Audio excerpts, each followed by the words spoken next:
Hey guys, tonight we travel back to a time of dust, bronze, and questionable life decisions. You're now a fresh recruit in the legendary army of Alexander the Great. Your back aches from sleeping on a straw-stuffed mat that smells like goat. You nod while wondering if chip tile would be tastier. The room swirls with the scent of unwashed bodies and foot fungus. You try not to breathe too deeply.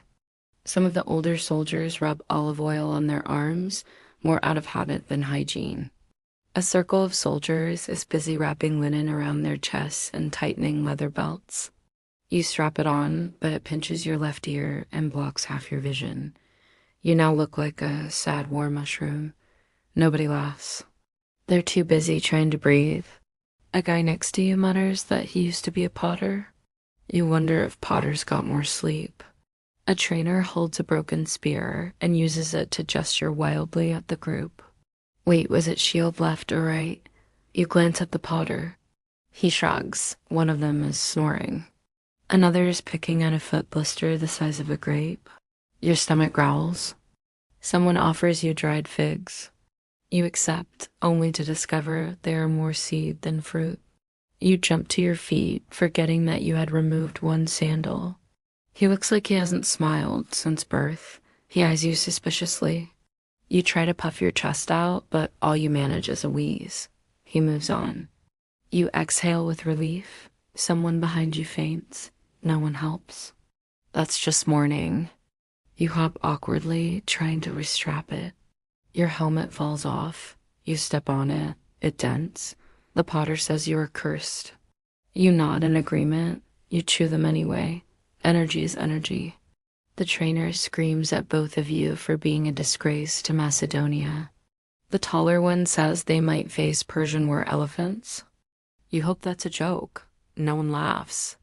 You start to wonder how many different ways a human body can be trampled. You try to look fierce, but your nose is leaking. He points to your feet. You look down and realize you forgot to strap on your shin guards. Rookie mistake. You rush back, nearly trip over a rock, and return just in time for roll call. They mispronounce your name. You don't correct them. One guy swears he uses horse fat as deodorant. You decide to stand far away from him today. You try to sit up, but your neck is cricked from a night of mosquito warfare. Rows of barracks, racks of spears, a few sad trees, and lots of shouting. He presses your legs wider apart and pushes your back straight. Historians still argue whether his obsession with perfection came from personal ambition or deep insecurity about being compared to Achilles. Either way, your thighs are on fire, your spear is too heavy, and your sweat is now in your ears. There, he says. Now you look like someone who might last past breakfast. You thank him, only to realize that your bread chunk has fallen from your pouch and is now being eaten by a chicken. The chicken looks smug. A black-haired officer with a stick twice the length of your arm marched past, barking something about formation drills. You're too distracted by a donkey wearing what looks like half a helmet to understand him. You sit on a rock, legs trembling, heart pounding. A bee lands on your bread crust. You consider eating it anyway. The sun bakes the ground around you. A lizard scurries past with more dignity than you currently possess. The potter collapses next to you. I miss clay, he whispers. A grizzled soldier throws a hunk of barley bread your way.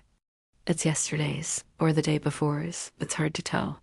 There is no wine, just a cloudy cup of water with a suspicious leaf bobbing inside. The year is somewhere around 334 BCE, and you are waking up in a military barrack just outside the Macedonian capital of Pella. The air is dry. The floor is harder than your father's stare, and someone is already coughing next to you. You have a feeling today is going to be long. The sun is barely up, but the heat is already pressing down like an invisible hand. Flies circle your ears. One lands on your eyeball, and you lose what dignity you had left trying to swat it without poking yourself. Spoiler alert, you probably won't survive this. The wooden barrack is low-ceilinged and smoky. You gnaw on the bread like a desperate rodent. It has the texture of chipped tile. You're told this is normal. Food is fuel, not joy. Once outside, you catch your first real look at camp life. You're shoved toward the training yard. Gravel crunches under your thin sandals. Your toes already hate you. You finally make it to the line of new recruits. Someone hands you a dented bronze helmet. It smells like 10 years of regret. A trumpet blares. That means it's time to form the phalanx. You try to remember the drill steps. Right foot forward, shield up, spear level. Suddenly, a veteran comes by and adjusts your stance. You're told that Alexander expects discipline, that his men must look sharp, stand tall, and never flinch. At midday, the drill ends. You're allowed a brief rest. You look around and see dozens of men sprawled across the dirt like fallen dominoes. A small group of officers walks by, chatting about a planned campaign across the Hellespont. Suddenly, a messenger runs past, yelling about a surprise inspection. You barely manage to stand in line before the inspection officer arrives. And that was just morning. You're still trying to recover from the morning chaos when the horn blows again. This time, it signals drill. The kind that makes your legs question every decision that led to this moment. His expression suggests he's never enjoyed a single moment in his life. He raises a whip not to use it, probably, but just having it seems to motivate everyone to straighten up. You trudge toward the dusty field, your armor clinking like kitchenware in a sack. The sun is now overhead, and the heat has gone from annoying to punishing. You trip, recover, then immediately regret recovering because the trainer is now yelling at you to move faster. Your shield arm burns. Your left calf twitches. You suspect the guy behind you has no idea what he's doing either. You feel slightly better. Some say he believed physical suffering bonded soldiers better than wine. If so, mission accomplished. You and your miserable cohort are bonded by salt and sweat and mutual hatred of this entire experience. You line up in formation again, shoulder to shoulder with the potter and a guy who smells like old cheese. The trainer paces in front of the row. You half-ass a second to brace harder before one slams into your shield. The force knocks you back 2 steps. You barely stay upright. Your shoulders instantly sore. Someone else falls. The trainer grunts. Again. You're told to hold your bronze shield aloft for 15 minutes straight. It's supposed to absorb the impact of a charge. You wonder if he says that to his wife after dinner. Probably not. You know what's coming, and you do not like it. Tomorrow will be harder. The drills will be longer. The sarissa will return. You want to quit. But quitting is not really an option in Alexander's army. Not unless you enjoy being flogged in public or digging latrines for the rest of your very short life. Your arm screams in protest at minute 2. You try switching hands. The trainer sees and yells. You switch back. The guy next to you is crying softly. The camp smells of sweat ash and overcooked lentils. You stare at the wooden ceiling and wonder how you're supposed to do this again tomorrow. Then you remember it's not even nighttime yet. There's more to come, like wearing full armor for the first time. You pass by a pair of old soldiers arguing about whether their helmets used to be shinier. One says Alexander once wore a lion skin. The other says that's nonsense. He wore it once during a parade, the first says. No, it was after he killed a man with 1 punch. The second insists. Historians still argue whether Alexander truly fancied himself a demigod or just liked wearing dramatic accessories. You pretend not to notice. The potter has closed his eyes and is muttering a prayer to Athena. Or maybe his dead dog. It's unclear. Your ears ring. Your shield now has a dent. The veterans don't hold back. Why should they? To them, you're just soft clay to be shaped into something usable. He made it all the way to the coast before being caught. His punishment? 2 days of drilling with stones in his sandals. You consider whether that would be worse than this. Or shattered. Your sarissa, the ridiculously long pike you'll learn to hate later, is still not part of the drill. This is just body movement, Coordination, misery. The trainer claps once. Again, he calls. You suppress a whimper. Phalanx formation, forward march. He shouts, and the wine lurches into motion. Your tunic is soaked through. Someone actually throws up. The smell spreads fast. A few men groan. The potter looks green. You don't even bother swatting it. The potter lies flat on the ground, mumbling that maybe death wouldn't be so bad if it meant he got to lie still. The guy who smells like cheese still smells like cheese. You're supposed to step in perfect sync, shield covering your left, the guy on your right covering your right. In theory, this makes you a moving wall. In practice, it's more like a row of confused crabs. Someone bumps into you. You bump into someone else. Shields clatter. The potter curses under his breath. The ground is uneven, dusty, and sprinkled with small rocks just sharp enough to stab through your sandal. You stumble over to a wooden trough filled with tepid water. It has a fly in it. You drink it anyway. A bee floats by. No one has the strength to shoo it. Your hands shake as you lower the cup. The sun is unforgiving. It's like standing inside a forge. Your feet are blistering. You can feel it. You come to a halt, then back again, then turn in place, then march sideways. It's a twisted dance of bronze and sweat. By the 5th round, your thighs feel like cooked lentils. Water break. The trainer finally announces, and you nearly cry. Historians still argue whether Alexander trained his men this hard purely for tactical edge or to weed out the weak. Break over. Time for shield drills. Brace. The command comes. You drop into a stance, shield forward, knees bent. A group of veteran soldiers charges the line. Wooden practice spears at the ready. You do this 5 more times. Each time, you absorb a hit and feel like your bones are filing complaints. Finally, it ends. You collapse to your knees. You're covered in dust. Your legs have gone numb. A horsefly lands on your lip. A quirky detail emerges when the trainer tells a story of how one recruit, years ago, faked a leg injury and snuck out disguised as a chicken seller. The trainer claps again. Good, he says. That's it. Just good. You limp away from the field. Your body aches, but worse than that is your growing realization that this is just the beginning. As you return to the barracks, the sky starts to turn gold. You finally reach your mat. You flop onto it. Your limbs groan. Your skin is hot. Your breath is shallow. But first, maybe a quick nap. If the goat smell doesn't smother you first. You wake up from your nap feeling like someone tied rocks to your limbs.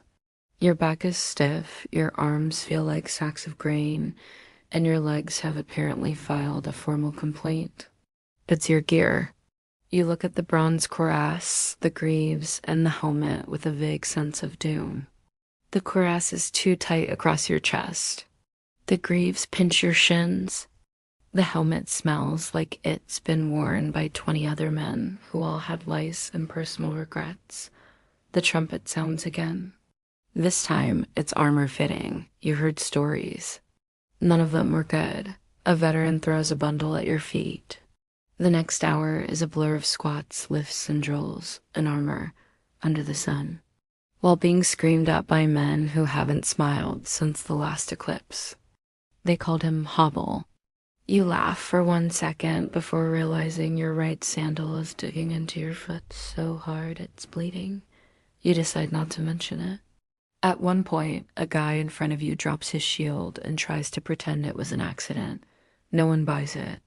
The instructor makes him run laps with his shield on his back. He nearly collapses.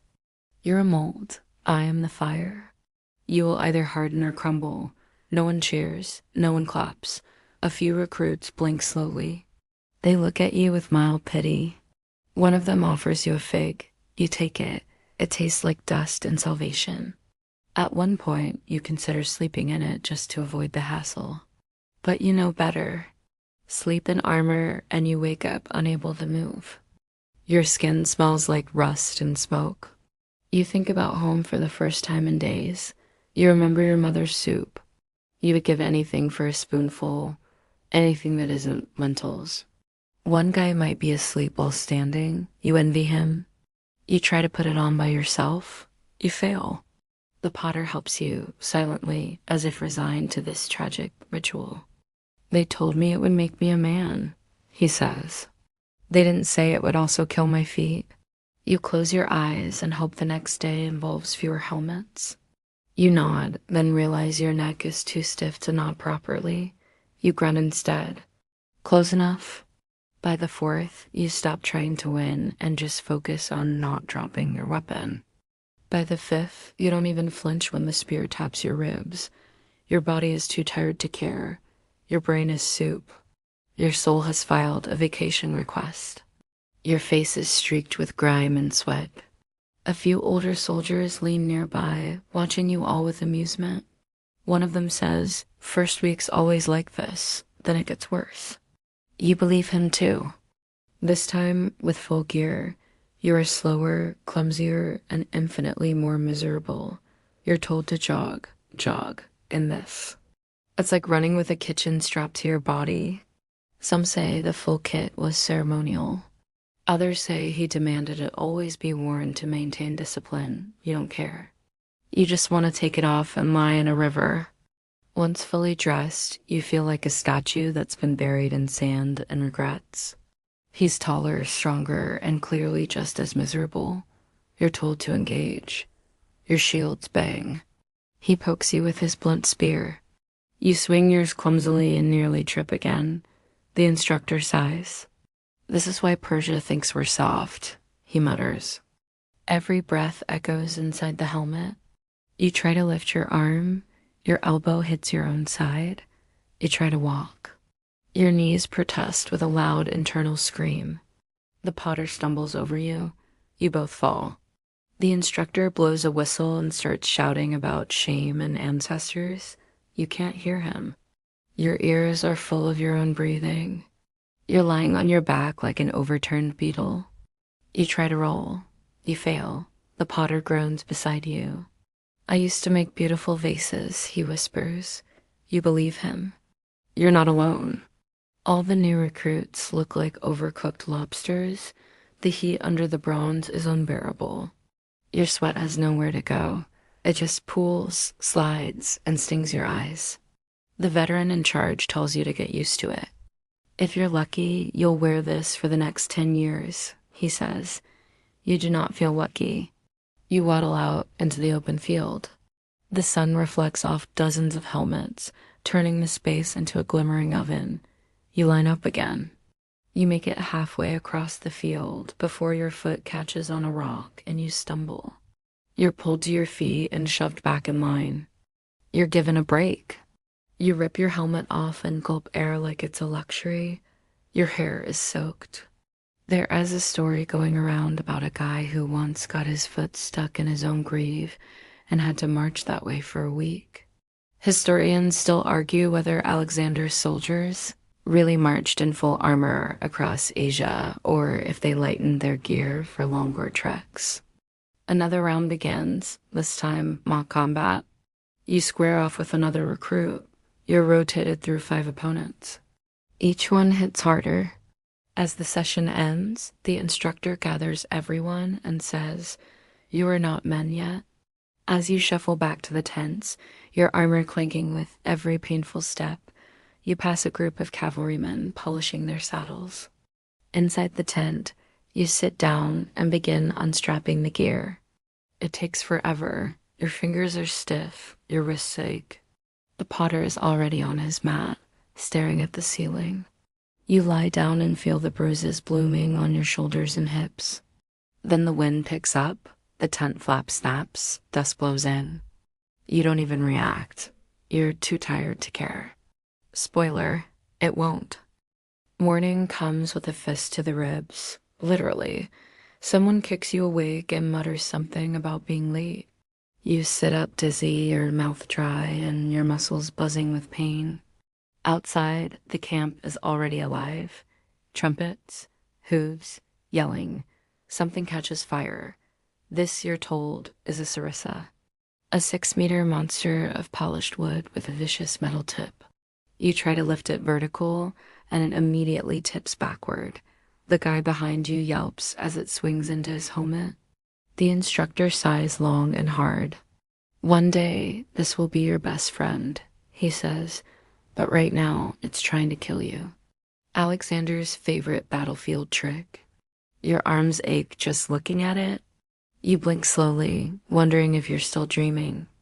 A veteran wanders by and says, "You look like a bunch of children pretending to be trees." You want to laugh, but your jaw hurts. Nope, you're not. Today is Sarissa training. But it was useless in rough terrain, and if formation broke, you were just a clumsy man holding a fishing rod of doom. Level it forward like a deadly extension of your body. One guy is bleeding from the scalp where his own weapon clocked him. You're told to stay locked in, not retreat, not blink. You manage 3 seconds before the impact rocks you backward. Your arms scream. Your shoulder pops. Your spear tip trembles like a scared candle. The cereses are stacked in uneven piles. Your hands are shaking. Your feet are numb. You feel taller, not from pride, but because your spine has permanently locked in a military posture. The potter mumbles, "If I make it through this, I'm starting a school for people who never want to hold sticks again." Another stares into space and murmurs, "Why is it so long?" No one has an answer. A fly lands on your helmet. You flick it off with a grace that surprises even you. Progress. None of it feels natural. You march 3 steps, trip over your own spear, and nearly impale the potter. He jumps back and calls you a goat. "Tighter than this morning," he says, then adds, "Still embarrassing, but less so." Everyone nods like that's the highest praise they've ever heard. Again, but someone swears there's a sliver of dried meat in it. You're paired with someone who looks like he chews rocks for fun. The instructor raises an eyebrow. "Finally," he says. Then he yells at the next guy for blinking too fast. You allow yourself the tiniest smile. You just want a nap and an apology from history. Your partner pats your shoulder and says, "You lasted longer than my last partner. He fainted after the 3rd round." You feel oddly proud. You try to keep your spear steady, but it tilts under its own weight. He lunges. You flinch. He taps your side. "Dead," the instructor says. You search. You find a twig. You eat it anyway. The potter finds a beetle and declares it extra protein. You're too tired to argue. You hear a yelp and a word that's probably not allowed in front of statues. The trainer says, "You'll get used to the bruises. You already have 6. You accept this." The goal is to create an overlapping wall of spear tips, a forest of pain. It only works if everyone moves as one. You are not moving as one. You are moving like 20 people who all have wildly different ideas of what forward means. The line turns into a pinball machine of pulls and frustration. You stumble outside and are greeted by a pile of spears taller than a giraffe's nightmares. The tip wobbles like a drunk mosquito, and you're supposed to hold this while someone charges you with a sword. The instructor says, "Hold firm," and they'll skewer themselves. He grins. You do not. You pick one up. It's heavier than it looks. You're told to march with it, shoulder it, balance it. Forming the phalanx with the sarissa is harder than anything you've done so far. Your arms tremble from the weight. You practice turning with the sarissa. You smack 3 people, then get smacked yourself. Someone drops theirs and it lands on their foot. Then comes coordination. Your shoulders burn. Your wrists lock. The potter drops his for the 5th time and quietly prays to any god who will listen. Historians still argue whether the sarissa was more psychological or practical. It terrified horses, confused enemy foot soldiers, and gave the Macedonian phalanx its deadly edge. Break time. You collapse under a tree, sarissa laid beside you like a sleepy python. Your palms are blistered. Lunch arrives. It's gruel. After lunch, spurring drills with sarissas. Blunted, thankfully. You try again and again. You die 8 times in 20 minutes. By the end, you're not even mad. Next up, defense. You form ranks, instructors charge with shorter spears. Somehow you hold. Not well, not gracefully, but you don't fall. As training ends, the sun dips low. Back at camp, you soak your hands in a bowl of cold water. Someone adds wine to it, says it helps. Probably a lie. You do it anyway. As darkness falls, a commander walks past and compliments your unit. You fall asleep with your arms curled like you're still holding the sarissa. In your dreams, you are a tree, and someone is chopping you down. The first thing you feel is the chill. It's still dark, the stars barely fading, and someone is already shaking you awake. Up, they whisper, inspections today. Your whole body protests, but you sit up groaning. Your breath hangs in the air. Fires are burning low, casting soft shadows on the tents. You hear low murmurs, armor clinking, and the occasional cough. Alexander, himself, he's nearby. Your stomach turns to mush. You fumble your helmet, it lands in the mud. You try to scrub the grime off your shield with spit. Your spear gets stuck in your tent flap. You pull too hard and fall backward. No one helps. Everyone is doing the same thing, pretending to be calm while preparing for a once-in-a-lifetime moment. You curse softly and wipe it with your sleeve, making it somehow worse. The potter is already dressed, tightening his belt with the grim expression of a man going to court. You nod at him. He nods back. Neither of you says a word. When he passes you, you feel like a statue in a temple. He pauses near the potter, asks a question. Something about his stance. The potter answers in a squeaky voice. Alexander nods, moves on. You reach for your tunic. It's still damp from yesterday's sweat. You laugh for the first time in days. A crust of dried sweat cracks along your cheek. Outside, the world is quiet in that eerie pre-dawn way. Others claim it was all illusion, calculated charisma. Bread that's only slightly stale. Olives that don't taste like regret. Someone has a bit of goat cheese. It's gone in seconds. You all sit around, chewing, stretching sore limbs, and for a brief moment the camp feels almost human. Either way, he makes everyone feel like they matter. Like they're part of something divine. Not tall, but with the posture of someone who's never lost a fight. You feel like you just survived a lion encounter by pretending to be a rock. His breastplate gleams. His cloak flows behind him. His gaze sweeps over the lime like a sword. You return to your tent, stretch out on your mat, and try to savor the feeling of a day where nothing exploded, stabbed you, or involved carrying a 12-foot stick up a hill. You barely believe him, but it's true. No drills, no combat. Just maintenance. You're assigned to clean weapons. Didn't look right, he says. Too perfect.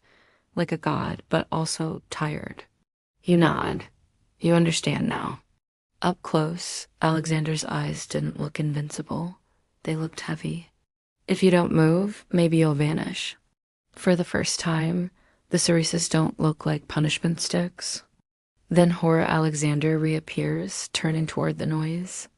You sit in the shade and polish metal tips with cloth and oil, chatting with the others. Today you're told your unit will be inspected by Alexander himself. Everyone exhales at once. The sneezer nearly collapses.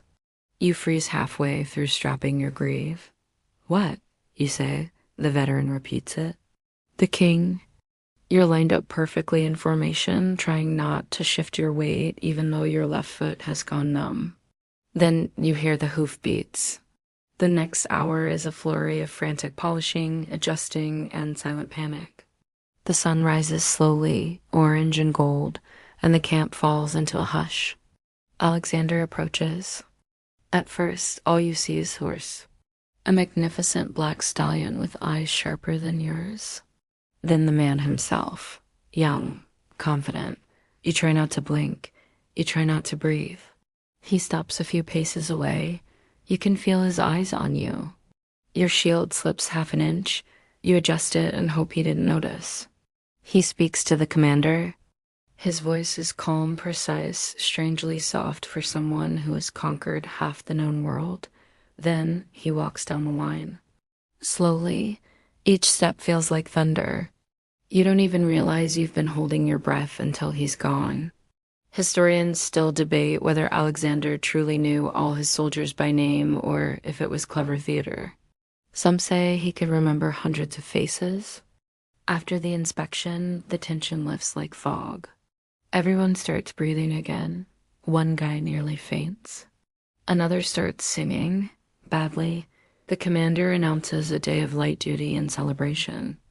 The potter admits he once tried to sculpt Alexander's face from clay. Lunch is better than usual. Then someone sneezes on their shield. The sound is unmistakable, wet, sudden, loud. It echoes like a drumbeat. The man freezes. Everyone stares. You look down. Not at the man, not at your shield, just at the ground. But Alexander only smiles. A healthy sneeze means a healthy soldier, he says lightly and walks away. You go back to polishing, hands trembling slightly. By sunset, your nerves are worn thin but intact. You still hurt, but less. The potter mumbles, "We survived the king." You nod, and this time your neck moves just fine. You don't wake up. You are dragged up. Someone yells, "Form up," and your legs respond before your brain does. You're already halfway into your tunic before your eyes fully open. The potter hands you your sandals and mutters, "March day." You groan so loud a nearby horse startles. And already the horizon has that golden shimmer that says, you're about to bake. The commander gives a short speech about discipline and pride. Your feet, already tender, start to swell. The sandals rub in exactly the wrong place. You adjust them. It makes it worse. No one listens. Everyone is calculating how many blisters they can endure before it counts as a medical emergency. March day means miles, many miles, over terrain that laughs at feet. Others swear it was closer to 25. It depended on terrain, urgency, and whether they were chasing Persians. Today feels like 30, uphill, both ways. The line starts to stretch. Some men slow down. A few get yelled at. One faints. Your heel is raw. Your toes look like boiled plums. You pour water over them. It burns. You almost cry. But the horn sounds, and off you go. One step, then another. Then another, each one worse than the last. Your pack feels heavier. Your spear feels longer. Even your shadow seems annoyed. The potter takes one look at your foot and says, "I've seen better looking figs." You do not laugh. He's dragged to the side and left with water. Still, you eat. Energy is energy. One guy tries to chew while lying down. He falls asleep mid-bite. He'll catch up, the officer says. You hope he does. Your gear shifts on your shoulders, but it hasn't yet begun to bite. Again, you scoop them with 2 fingers and eat in silence. The potter eats lying on his back, arm outstretched like a wounded crab. You talk with the potter. He tells you about a girl back home who used to leave him bread on his windowsill. The tent goes quiet. No one says anything. You all just listen. The man coughs again, then stops. Then you step out and feel your boots squish. The glory ends. You envy it. About figs of all things, the chorus involves flatulence. It's stupid, it's perfect, everyone joins in. Even the potter hums. You march to the rhythm of ridiculous lyrics and bad harmony. It helps, a little. He never married her. Should've, he says. Today, you will walk farther than you have ever walked in your life. It's reach numb. A mule could kick you and you just blink. The tents look like heaven. You limp in, drop your gear, and collapse face first into the dirt. You don't care if it's clean. You don't care if it's ants. You don't care if it's a latrine. It's horizontal. And you'll do it with a pack on your back, armor on your shoulders, and a spear in your hand. Socks, not a thing. Your sandals are thin leather straps with the cushioning power of a sheet of bark. You wobble. Someone grabs your arm. It's the potter. He doesn't speak, just pulls you back upright. You nod. He nods. You keep going. You line up outside the tents with your unit. The sun isn't even fully up yet. You set off. At first, it's almost tolerable. The rhythm of marching sinks your steps. The breeze is light. 3 miles in, the charm wears off. The sun rises higher. The wind dies. Your shoulders ache. Your thighs are wet with sweat. There are no spares. He wraps his foot with cloth and limps on. You think about how many bones you actually need to walk.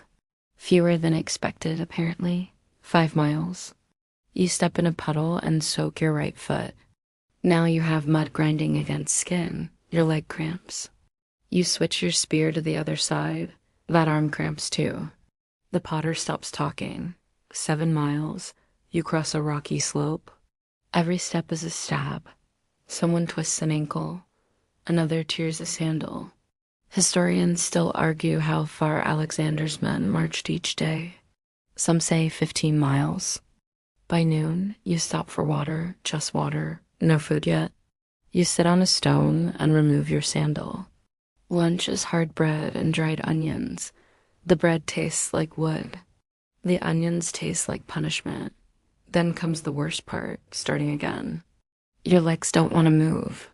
Your back refuses to straighten. You march past a shepherd with goats. He waves. You hate him. His goats look clean and carefree. One sneezes. The terrain changes. A shallow stream cuts across the path. No bridge. You wade through. The water is cold, glorious. 3 more miles. A veteran nearby starts singing, off-key. At mile 16, your vision swims. You stop seeing the trail. You see flashes of blue sky and dust. By the time camp is in sight, your body is beyond tame. Dinner is late. You don't move. When it finally comes, it's lentils. That night, someone starts coughing badly, a raspy, wet sound. You close your eyes. Tomorrow, you march again. You're not even fully conscious when the orders come. Clean yourselves, someone shouts. You squint through sleep and dust. It's bath day. The phrase sounds promising until you remember what that actually means, and the creeping fear of dysentery. You drag yourself up, joints cracking like firewood. The potter groans beside you. Clean what? My soul? You both laugh, kind of. It hurts. The surface looks greenish and vaguely hostile. Still, it's water, and your body smells like a mixture of vinegar and old cheese.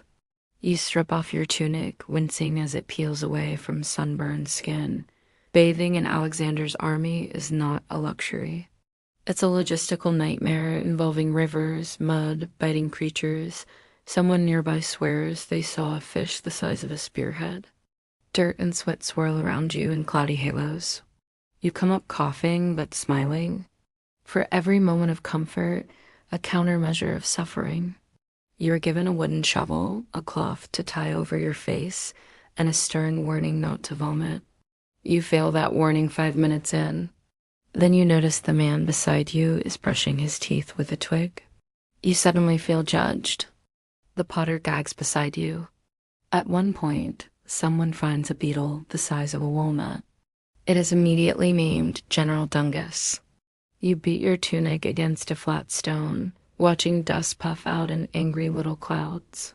Nearby, someone has tied theirs to a stick, raised like a sad little flag. The potter lies face down in the grass, arms stretched. I've achieved inner peace, he says. Then adds, it smells like onions. They credit logistics, fear, charisma, but rarely do they mention the bizarre tasks like shoveling waste and stitching holes that held the army together one miserable detail at a time. You think about how this same tunic might be worn into battle someday. The idea feels absurd. You talk about fish, about whether Alexander's hair always looks that clean, about home. One man claims he saw a Persian scout hiding in the trees. Another says he's just been hitting the onion wine too hard. This cloth, clinging to you like wet bread, is supposed to protect you from the world. Another guy swears it did him. No one believes him. You gain perspective on how much worse your life could get. Not much, really. A passing officer says, "Clean camp, clean mind." You do not respond. You cannot respond. You are too busy trying not to join General Dungus in the afterlife. The sun is already warming the stones. Your feet sting. A cloud of dust follows the column. It's not enough. You smell like you lost a fight with a bog. But compared to earlier, you feel strangely human. Your hands are wrinkled. Your nails are black, but your face is clean. Sort of, somewhere ahead, you hear the faint splash of water.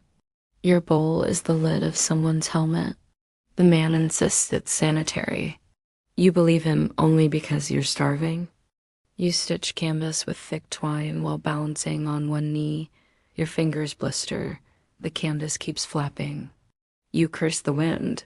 The wind, being wind, does not care. Hope flickers. You march down a winding path, barefoot, because your sandals haven't dried since yesterday's march. The officers don't want to risk illness spreading from the water. That, and the last time too many soldiers bathed at once, someone drowned trying to wrestle a fish. Historians still argue whether that story is myth or just deeply embarrassing fact. Then you reach the river, wide, slow-moving, lined with reeds and buzzing with insects. Flies land on your shoulders. You swat one and slap your sunburn. Big mistake. The potter is picking mud from his toes with a rock. It's effective, questionable, but effective. You wade in. It's cold. Gloriously cold. Your skin sings with relief. Then something brushes your leg. You shriek. The potter shrieks. You dunk your head under. Your scalp protests. Bath time is short. Back on the riverbank, you try to dry off with a tunic that's somehow now wetter than the river. Then you're handed cleaning duty. Not of yourself, of the camp latrines. This is the other half of bath day. Balance, as the officers call it. The latrines are shallow trenches surrounded by buzzing flies and the unmistakable aroma of despair. You dig. You gag. You try to breathe through your mouth. Big mistake. You scrub the trench edges with salt water and ash. You lose feeling in your nose. After latrine duty, you're allowed to rinse off again. Then comes laundry. You finish the wash and lay your things on the grass. Lunch is watery soup and a hint of meat. You don't ask what kind. It's warm, at least. Your spoon is half a shell. In the afternoon, you're sent to repair a tent wall torn in last night's wind. Historians sometimes marvel at how disciplined Alexander's army remained on long campaigns. Evening comes with purple skies and the smell of burned lentils. You sit with the potter and two others. You stare at the fire, eyes heavy. A beetle crawls across your foot. You let it. Bath day is over. You're not clean. But you are less filthy. Morning drills are canceled. That should be good news. It is not. You know this because when drills are canceled, it means something worse is coming. You sit on the edge of your mat, chewing a piece of barley bread so dry it flakes like chalk. Not from fear, not exactly. From knowing that the rhythm is about to change. So far, everything has hurt, yes. Extra sandals, if you're lucky enough to have them. The sun is already climbing. First in line means first to die if anything happens. You glance at the potter. He looks pale, but determined. "Let's not die today," he says. "Tomorrow maybe, not today." You nod. You can hear the animals being readied, the creak of wagons, the stomping of hooves. There's a smell in the air dust, oil, anticipation. But it's been training pain. Familiar, predictable. This will be different. This is the real thing. The potter joins you, holding his in both hands like it's a fragile relic. "Heard a rumor," he says, "crossing into Persian territory today. Or what's left of it. Broken stones, burned wood, collapsed walls. Some say it was Macedonian once. Others say Persian. Now it's nothing." You look at it and wonder how many men died there. You wonder if anyone remembers their names. Someone shares dried figs. They taste like dust, but they're sweet. The potter gives you the smaller one. For balance, he says. You trade him half your bread. The guy in front of you trips and screams. It's just a rabbit. Everyone laughs, but the laugh is thin, tired, afraid. Your stomach drops. Instead, you say, if we're lucky, no one will have to. Every step takes you farther from home and deeper into uncertainty. You crouch, heart hammering. You smell your own fear. It's sharp, bitter, metallic. The officer says hold position. No one moves. Some say he wanted to be seen. Others believe he was daring them to strike first. You personally just want to get through the day. You pack your gear, shield, sarissa, helmet. The army forms up in massive lines. You're near the back. That's good. You march toward the border. The terrain changes slowly. Greener grass gives way to scraggly weeds. Trees thin out. Rocks get sharper. Just to remind you whose land you're walking on. Then in the distance, you see them. Scouts, not yours. You answer, if you get hit, I'm stealing your better sandal. He chuckles. You imagine it waiting for one of you to fall behind? No, it's messengers. Just messengers, carrying scrolls and stress. Who knows? But for 5 full seconds, you thought you were going to die. Small shapes on a ridge, watching, not attacking. Not yet. You march on. The officers say to ignore them. They're testing you, they say, seeing how you move, how nervous you get. You try not to be nervous. You fail. By midday, the sun is punishing. Your water skin is nearly empty. Your feet feel like boiled leather. A hawk circles above. Suddenly, you hear shouts ahead. Everyone freezes. A dust cloud rises on the horizon. Cavalry. Attack. Someone mutters, one day soon, it won't be a false alarm. You pretend not to hear. You pass an old fortress. The potter asks, think anyone will remember us? You want to lie. Say yes. Lunch is under a ridge. Not enough shade for everyone. You eat in your helmet to block the sun. Historians still argue whether Alexander's early crossings into Persian territory were meant as reconnaissance or psychological warfare. Afternoon brings more marching. But with tension now, eyes search the horizon, ears twitch at every echo. Then arrows, not many, just a few, from the ridge, warning shots. Not meant to kill, the line stops. Shields go up. Eventually, the archers disappear. Retreat? Distraction? The commander says march. You march. By evening, you set up camp in a dry valley. The ground is cracked and hot even after sunset. You take turns on watch. You draw second shift. While others sleep, you stand with your spear, eyes scanning dark hills. Every sound is a threat. Every shadow a memory.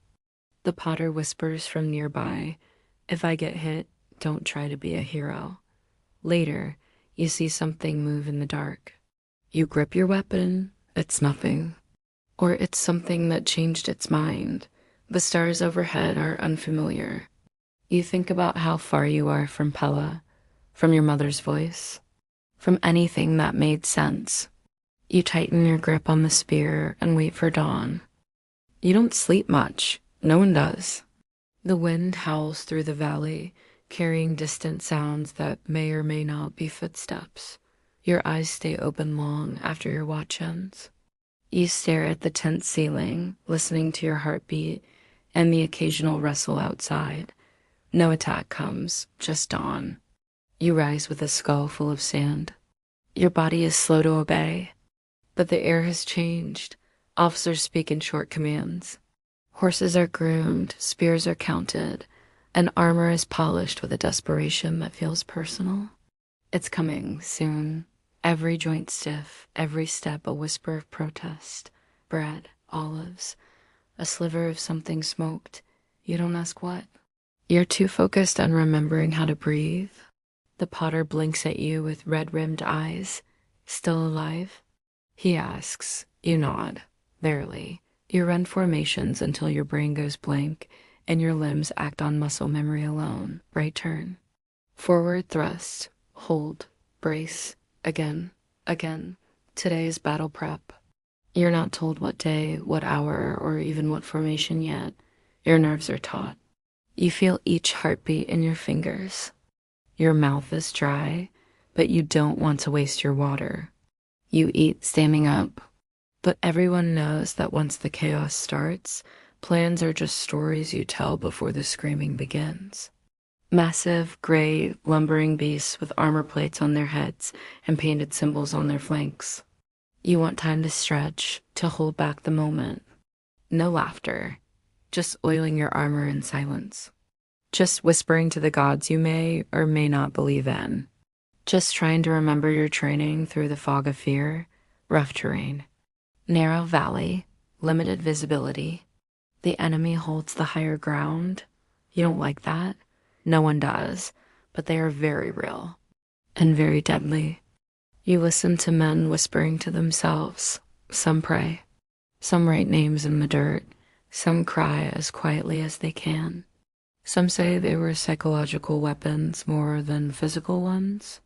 You wonder which of these you'll be holding when the killing starts. You don't promise. You just say, you won't die tomorrow. He doesn't answer. Others insist they could break a phalanx like dry twigs. You hope you never find out. You see them from a distance across the ravine. Just a few. A warning. A message. Alexander's army has never faced these in real combat. A world where you survive, where you return home, where this is just a memory you tell with wine in your hand and gray in your hair. You try. You fail. Drill starts early. No talking. Full armor. Shields up. The instructor yells less today, not because you're doing well, because he's nervous too. Then the elephants appear. Not Macedonian ones, Persian. You and the potter stand together, silent. They look fake, he says. Like someone carved nightmares out of stone. You agree. You line up, then hand over your sarissa, your sword, your shield. Everything is inspected. The officer frowns at your shield. Too many dents. He mutters something and hands it back. You resist the urge to say, blame the potter. Historians debate how effective war elephants were in these battles. Afternoon brings weapons checks. You rest in shifts. No sleep, just lying down. Then the strategy briefing. You stand with your unit as a commander explains the layout. Alexander's plan. Tight formation. Use the terrain. Hold the line until the cavalry breaks their flank. It sounds good. It always sounds good. Evening brings a final meal. Lentils, flatbread, a date, if you're lucky. You chew slowly. You want it to last. Night falls. No fires tonight. You lie down. You close your eyes. The potter speaks from the dark. If I die tomorrow, tell my sister I should have married the girl with the bread. Your fingers trace the edge of your shield. You try to imagine a future. Dawn is a few hours away. Your helmet rests beside you. Your sword is under your map. Your shield leans against your leg. And whether your name will be remembered. Dawn breaks like a whisper. Pale light stretches across the valley as if hesitant to touch what waits below. You sit up, bones cracking, eyes grainy. Around you, the camp stirs in silence. No one speaks, no one jokes. This is not a drill. You gear up slowly, hands shaking just enough to make you fumble every buckle. The potter sits across from you, holding his helmet like it might explode. I thought I'd be braver, he says. You don't answer. You didn't think anything at all. You eat dry bread and 3 chews. You force down water, your stomach churns. Once ready, you form ranks. The field ahead is dry and brown. Rocks scattered like bones. There are ridges on both sides, narrow enough to trap, wide enough to bleed. One man 2 rows ahead gasps and collapses. No one breaks formation. You grip your sarissa. It feels heavier today. Or maybe you just feel smaller. The sun rises behind you. Trumpets cry out. Alexander's voice carries down the line, though you can't see him. The officers repeat his words. Hold the line. Trust the shield. Advance when ordered. Die only if you must. It sounds noble. It also sounds like a lie told to children at bedtime. Sweat runs down your back, even in the cool morning air. You hear the thunder of hooves to your right. The cavalry is moving. That's the signal. You try not to look anywhere but straight ahead. Dust rises. Arrows keep coming. You don't flinch.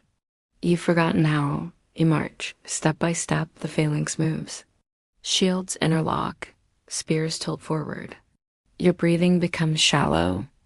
The potter is beside you, shield high, yelling something you can't hear. Your ears ring. Your arm is numb. Horses, archers, and elephants. Yes, they brought the elephants. They are huge, terrible, unnatural. You scramble to your feet. Someone stabs the horse. It screams. The rider falls. You don't look again. Painted in reds and golds, eyes like fire. They trumpet and the ground seems to shake. But there's nowhere to go. You hold. You brace. You scream something wordless and defiant. The elephant turns, driven by fire and noise. You are spared, this time.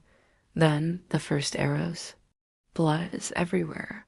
Yours, theirs, the potter's. You don't know. You taste metal. You hear them before you see them. Whispers in the wind. The sound of death passing overhead. Some strike shields. Some strike nothing. Your mouth is dry as bone. The potter stands nearby, helmet gone, shield cracked. He's laughing. It's not a happy sound. You tighten your grip. Your feet ache. Your heart pounds. Your commander calls for the line to hold, not chase, not celebrate. Just hold. You sit in a row and eat with your fingers. A chunk of meat, hard bread, something sweet and sticky that you don't recognize. You eat because you must, not because you want to. A wild, frightened sound. He bolts. A piece of someone's armor is stuck to your sandal. You remove it gently, like peeling off a memory. Runs, breaks the line. You don't see what happens to him. You just hear shouting. Some say the phalanx never truly broke. Others say it broke often, but reformed fast. You don't know what kind of soldier you are. You only know you're still alive. Then silence. Then you see them. His eyes are open. His chest is still. You blink and look away. The Persian line, formed on the far slope. Not just men. Your line halts, waiting, and then the scream. It comes from somewhere to the left, one of your men. Your commander roars, advance. You move, up the slope. Shield forward, spear steady. The lines collide. It's chaos. You stab, you push. You don't know if you hit flesh or shield. Something strikes your helmet. You stagger. A rider comes through the gap. You turn. He swings. You block. The force sends you to one knee. Your spear drops. You find your place in the line. The pressure is endless. Shield slam, spears jab. An elephant charges the flank. You see it. You see the men break. You see one crushed underfoot. You want to run. Historians still argue how disciplined Alexander's infantry remained during chaos. Hours pass like minutes, or seconds, or days. You lose track, then silence. The enemy is falling back. You collapse to your knees. You're shaking. Covered in dust and blood, your hands won't unclench. The field is littered with bodies. Some are still breathing. Some never will again. You stare at a Persian boy no older than 15. Someone offers you water. You take it. It tastes like life. Back at camp, no one speaks. Later, you clean your gear in silence. Blood flakes from your sword. That night, you sleep with your shield over your chest. And in your dream, the elephant charges again. You wake to silence, not peace, just silence. A different kind. The kind that settles over a battlefield once the adrenaline has vanished, and all that is left are the things you rather not see.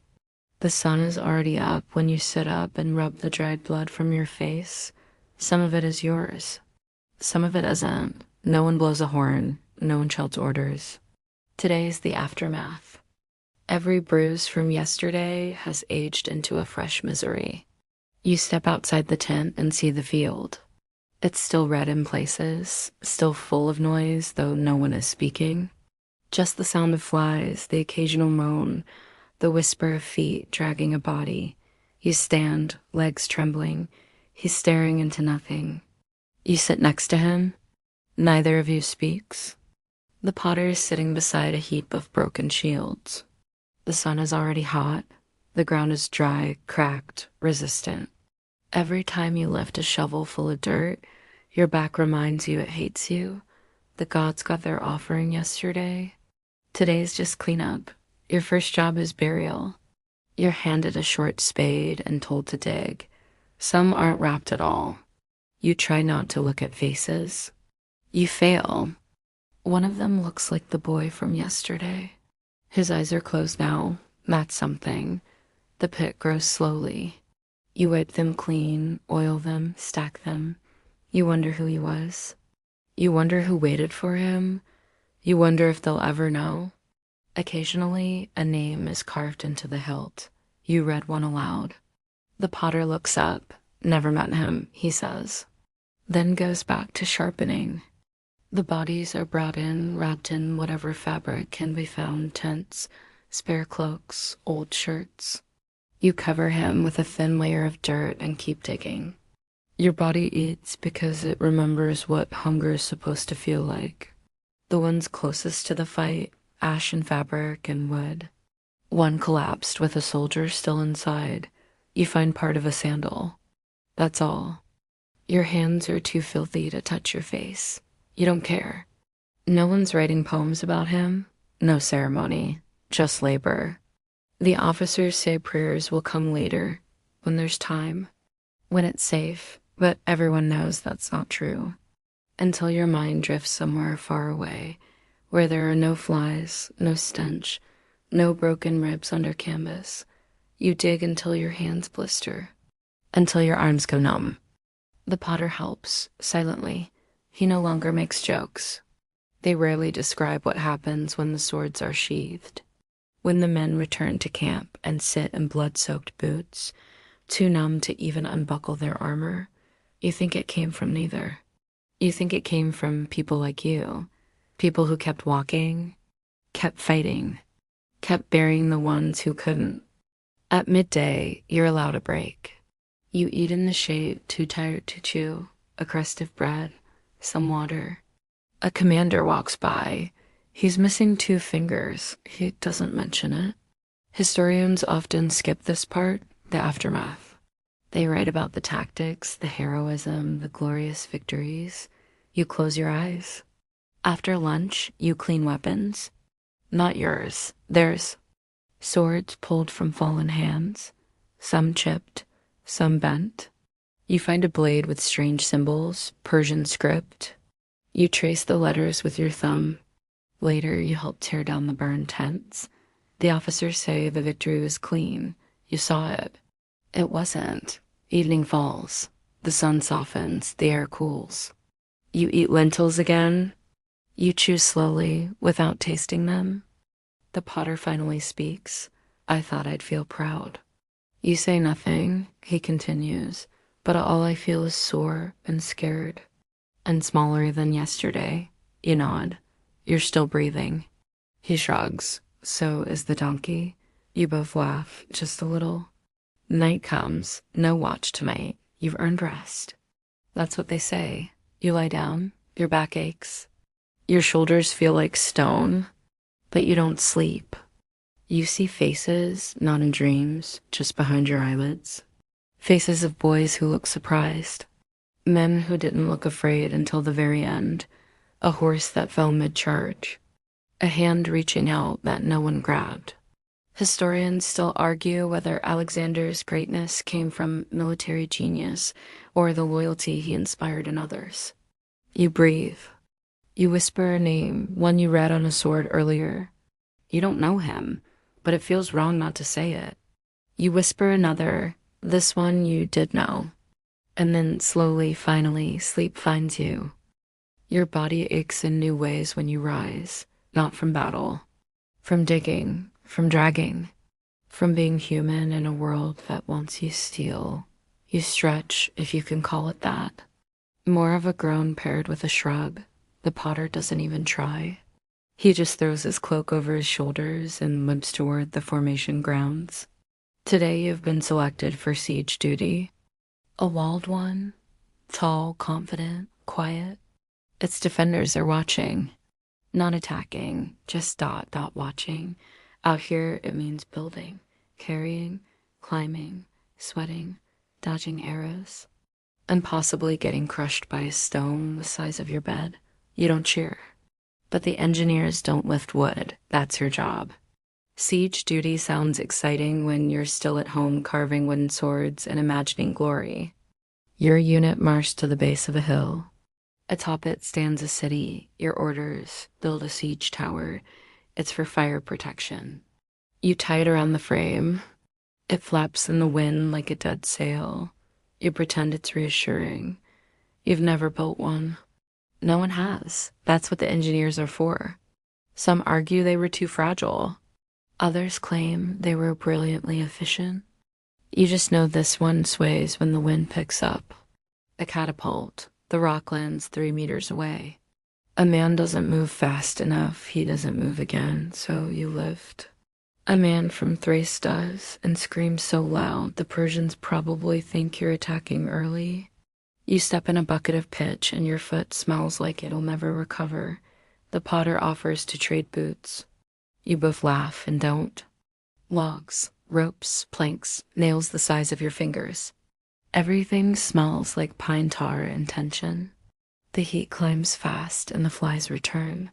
Too hopeful, but the officer nods. Good enough. You sweat through your tunic and down to your belt. Every time you turn around, someone is bleeding from a splinter. You hammer. You sweat. You try not to drop anything on your foot. By midday, you've built the base. It looks like a child's drawing of a tower. Slanted, wobbly. The potter is next to you, muttering something about goats and doom. You both keep pushing, then comes the cloth. You hear men cry out, stumble, keep going. You're handed a giant canvas tarp soaked in vinegar and something that smells worse. For now. Historians still debate whether Alexander's siege towers were actually used in every assault or just symbolic for intimidation. Afternoon passes in hammering rhythm. You drink from your flask and it's empty by the 3rd gulp. No refills. At some point, someone shouts. A rock falls from the sky. It's too short. Or the wall is too tall. Doesn't matter. You're ordered to climb anyway. It's not the sky. It's the wall. You're told to keep working. Every step is a gamble. You reach the top. You peek over. The battle shifts to screams and smoke. Someone throws a rope up and makes it. He waves. He's alone. So you do. You drop back down, gasping, gripping your shield. You pull. You stack. You bind. A ladder collapses. Someone dislocates a shoulder. By sunset, the tower stands, tall, unsteady, a monument to desperation. You're told you'll push it tomorrow. You sleep poorly again. You dream of wooden beams falling forever, of walls too tall, of enemies who never run out of rocks. At dawn, you eat early, barely bread and onion. You gather around the base. You grip the side. You hear the whistle that means go. You push. It groans. It resists. Then it moves. Up the slope. Slowly. Each step heavier than the last. Arrows start raining. Most bounce off. Some don't. You fall once. You get up. You reach the bottom. Your hands blister through your gloves. You sweat into your eyes. Halfway up, you see fire. They've lit oil. A jar crashes nearby. The flames crawl but don't spread. The cloth does its job. You reach the wall. The top of the tower doesn't line up. You go first. Inside the tower, it's dim and creaking. The ladder sways. And an arrow finds your shoulder.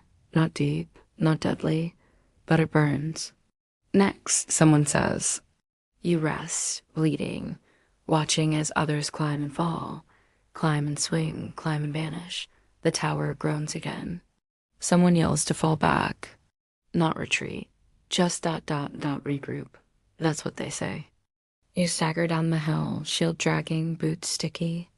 The potter appears with water. You look terrible. You smile. You should see the tower, he chuckles. I did. It's leaning. So are you. The next morning begins with arguing, not orders, not drills. Just a handful of officers shouting at one another in the middle of camp. You sit nearby with your back against a crate, chewing on a fig that tastes like ash, and listen. They're debating whether to attack again or wait, whether the tower can be repaired. I bet we still don't get a day off. Whether Alexander will send in the cavalry instead. Everyone's pretending they know what he's thinking.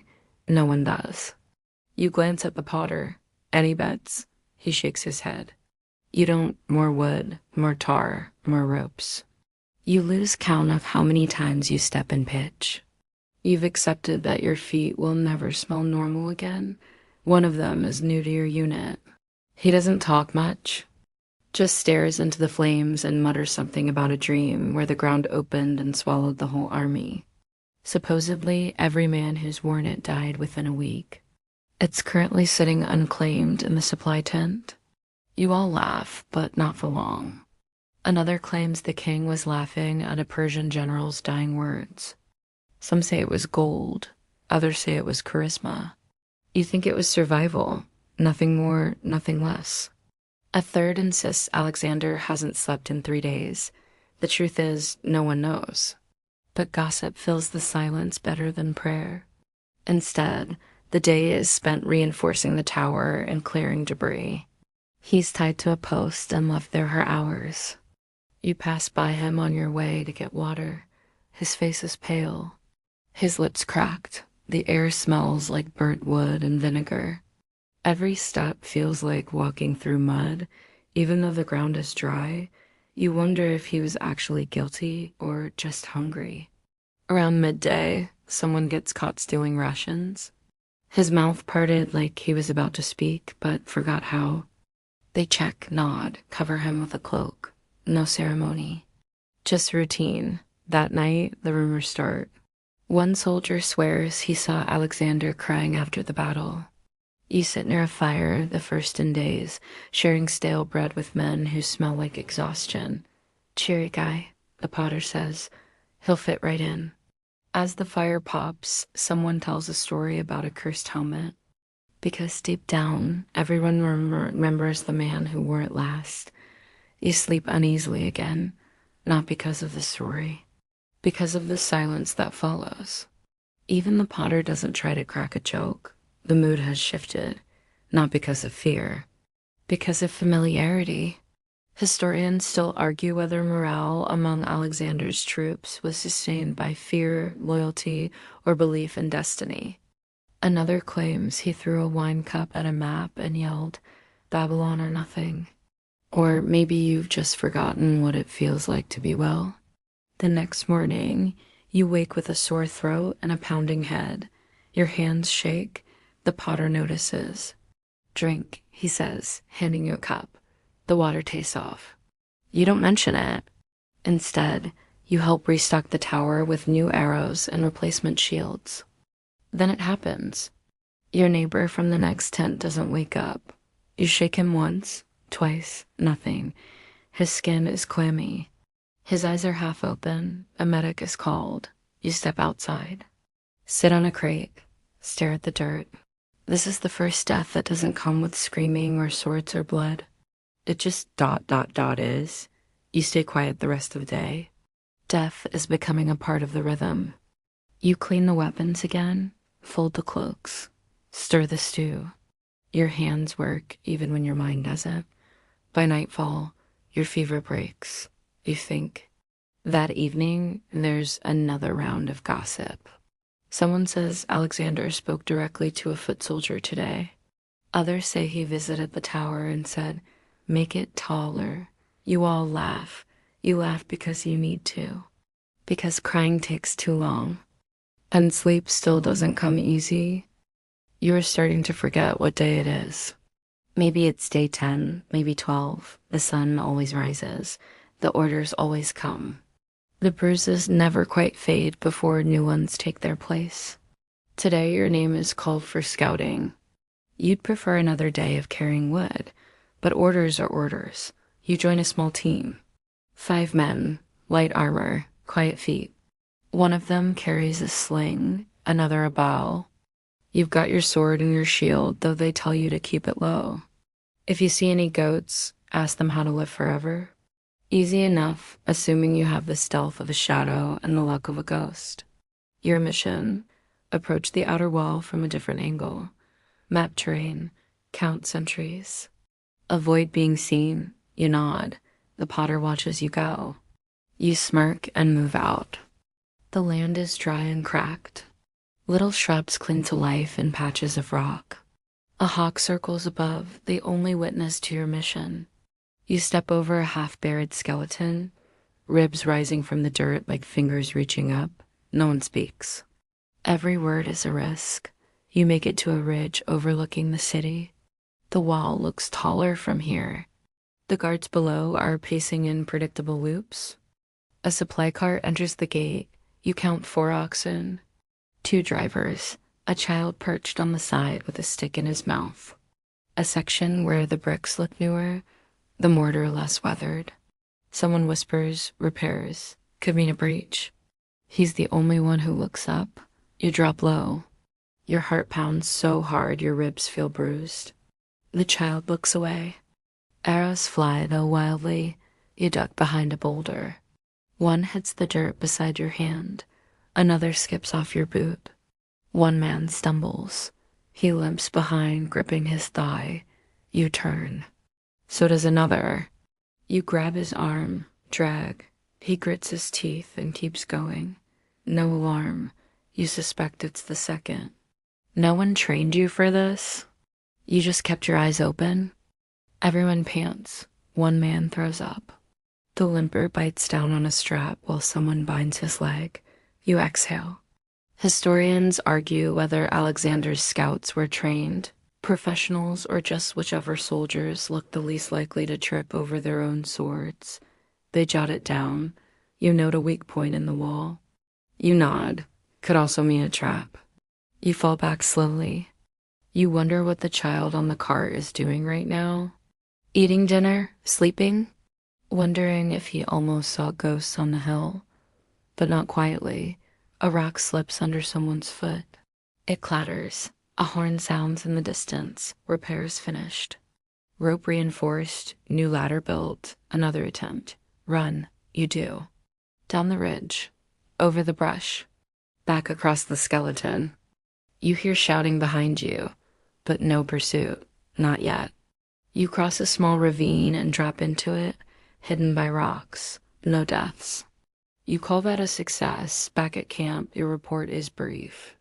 Weak section spotted, cart deliveries continue. Child with good eyesight. You sit in the shade, hands still shaking. The potter hands you a chunk of bread. You nod, chew, swallow. He says nothing, just offers you a sip of something strong. You take it. It tastes like vinegar and fire. You don't care. Later, you're told the tower will move again tomorrow. No one cheers. The sun sets. The sky is blood orange. You lie on your mat and stare at it. You close your eyes. The breeze is warm. Somewhere in the distance, drums begin, not a battle. Just rhythm. Just the sound of soldiers sharpening courage into something that might survive tomorrow. The tower creaks like it remembers yesterday. You wake early, barely meeting the call. Your body is awake before your mind. Muscles stiff, skin sunburned, a familiar ache behind your eyes. You eat something that used to be bread and gulp something that used to be water. Ropes are looped around it like a net holding a broken leg in place. No one says it aloud, but you all know it might not hold. Then you march. The tower stands at the edge of the slope, patched, oiled, and still crooked. Alexander himself rides past. You duck, keep pushing. One man collapses. Heat stroke, maybe worse, no time to check. The whole left side dips. Men scream. The potter grabs a beam and heaves. Others follow. It steadies, barely. No fanfare, no speech. He doesn't even slow down. Just a nod to the officer in charge. Then his horse carries him out of view. But the message is clear. Go. You push again. The tower groans. Dust clouds rise around your feet. The slope feels steeper than before. Arrows arrive faster. You reach the halfway point. Someone shouts to reinforce the rear wheels. You hear a pop. A rope snaps.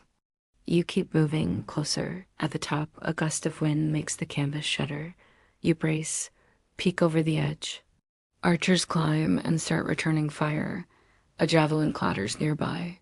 Your shield catches another. You don't remember lifting it. At the top, the ladder is lowered. Now the front gate is visible. Scorch marks, broken hinges. The weak section you scouted days ago is still there. The mortar looks even more cracked now. The order comes. Climb. Again. You grip the ladder. It sways. You climb anyway. The potter behind you. No one talks. This time there's no arrow. You jump. Land on stone. You are inside the walls. One tries to block with a spear. You knock it aside. Another swings a sword. It clangs against your helmet. Then, when the resistance crumbles, he rides through like it was always part of the plan. Stars flash in your vision, but you stay upright. Others follow. A dozen at first, then more. The defenders are surprised. The potter roars beside you. He's bleeding but smiling. You fight. Short bursts, block, swing, step, duck, strike. No grace. No style, just force. You push toward the gate. Someone lights a signal. The tower crew lowers a bridge. Reinforcements rush in. The defenders fall back. The gate creaks open. From outside, cavalry pours through. Trumpets, dust, chaos. Alexander enters. Touch water to your cloth. The sun sets on bloodied stone and silent courtyards. You wonder if he'll be in the story. Probably not. Not at the front. He waits. Watches. It probably was. The city is taken. You think it was neither. Just another day of sweat, splinters, and luck. But you are not cheering.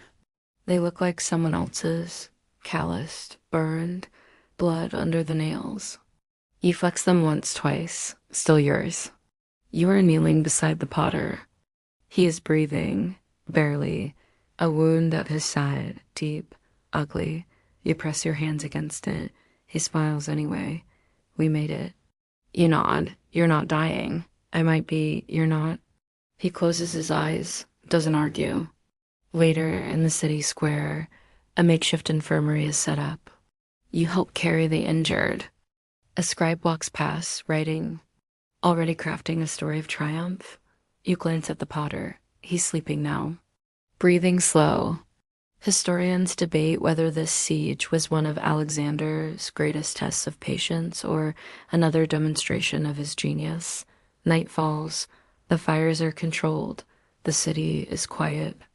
You sit on a step, stare at your hands. The stars appear. Fewer clouds now. Someone sings. Soft. Off-key. You close your eyes. Breathe. You made it. For now. The fires burn low now. The last clang of armor fades into the hush of wind slipping through broken stone. You are still sitting on the step, hands resting in your lap, no longer trembling. Your breath is slow. It feels impossibly far away now, as if it belonged to another version of you. One who had not yet pushed towers or held friends while they bled. One who still thought glory came with horns and banners, not with silence and survival. The ache in your shoulders softens into something dull and distant. You tilt your head back and let the stars settle into your vision. You think of the first morning, the barracks, the barley bread, the weight of the sarissa in your palms. The danger for now has passed. Around you, others rest. The moans of the injured quiet to shallow sleep. Somewhere nearby, someone hums the end of a lullaby, barely more than breath. where the bread is soft and the water is cold, and the sky holds no arrows. You close your eyes. The stone beneath you is warm from the day. The scent of vinegar and smoke clings faintly to your clothes, but the breeze is clean. You picture the potter, wrapped in cloth, still breathing, still fighting in the only way left. You imagine a morning where no one shouts. You might wake into that someday, but not tonight. Tonight you drift. The stars hold still. The wind strokes your cheek like a lullaby long forgotten. You did not survive because you were the strongest. You survived because you kept going. And now you sleep, gently, quietly, completely.